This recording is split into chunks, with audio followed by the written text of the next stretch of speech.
नामस्मरण केलं तर आपल्याला पुण्य प्राप्त होतो, आपला उद्धार होतो.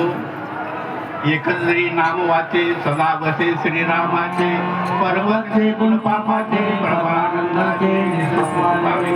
एकच जरी आपण देवाचं नाव घेतलं तर लाखो जन्माचे पुण्य आपले पाप जळून जातात. पर्वत एवढे पाप आपले जळून जातात.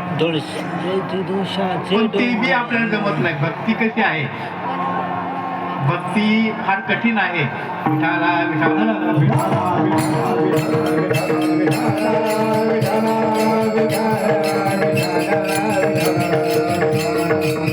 आता हे निवृत्ती ज्ञानदेव सोपान मुक्ताबाई वगैरे संत होऊन गेले. फार त्यांनी कष्ट केले, तपचार्या केल्या, पण ते आपल्याला जमणार नाही.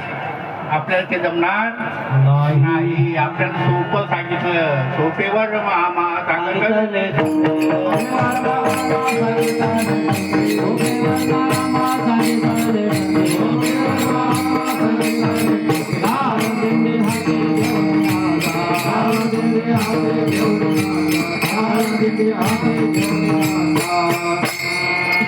जप करा, आपल्याला जमणार नाही. ध्यान धारणा करायला आपल्याला जमतच नाही. आपण बसत नाही ध्यान धारणाला, म्हणजे कठीण आहे ते. पण त्यासाठी आपल्याला सोपं सांगितलं, सोपे वर्मा आम्हा सांगतले संती. आणि टाळ दिंडी हाती घेऊन नाचा, नाही का? दिंडीमध्ये हा टाळ घ्याने नाचा. किती सोपं आहे, अवघड आहे मीराबाई? एकदम सोपं आहे. आणि भजन करा, तोंडाने भजन करायचं, बस इतकं सोपं आहे. विठाला विठाला विठाला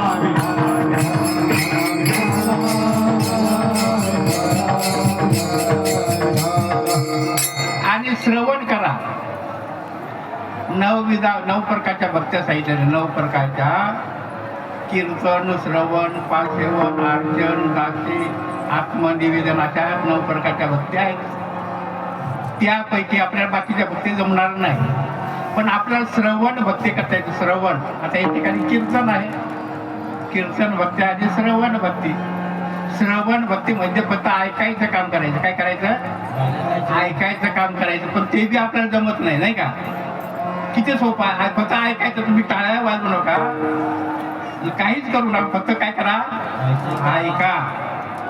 तरी जमत नाही, तरी झोपले होते मंडळी, नाही का? रात्री सगळे झोपलेले होते, कीर्तन चालू होतं. मग आता काय सांगायचं? सोपं जर आपल्याला सोपं जर होतं तर अवघड काय होणार आहे? विठाला विठाला